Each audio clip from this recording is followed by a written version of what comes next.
love tips that make our lives just a little bit easier and more efficient.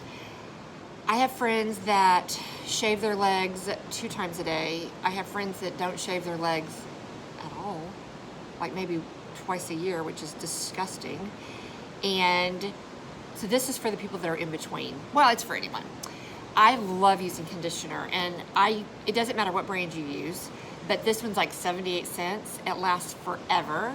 And so I buy it by the case, not really, but I buy a lot of it.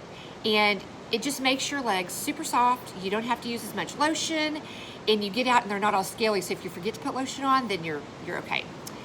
My other tip is when you have mascara and it starts getting maybe either clumpy or a little bit dried out, I use contact solution, and it doesn't matter what brand. So if you wear contacts, this is very helpful. If you don't wear contacts, this may not apply to you, or you can go buy some of this.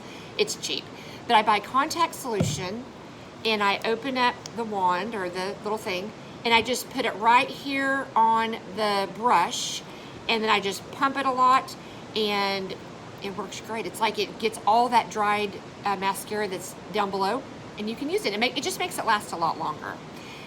The third little tip I have is I bought this shirt, which I thought was super cute, and I put bleach in the sink. I forgot about it, and I had the shirt on, and when I went to get something out, I got little splatters of bleach all over it. So it had little dots right here. Well, I liked it so much, I'm like, I'm just gonna go buy another one. So I went and bought another one, but instead of throwing away the old one, I was like, what can I do with this? Because I hate to waste it. So I tie-dyed it. So Scott says that looks like a buffalo. I probably didn't do the best job, but it's like a brand new shirt. So now I have 2 of the same things that look completely different. So if you ruin something with bleach, just tie-dye it. And you need this, so I hope that you're having a wonderful day.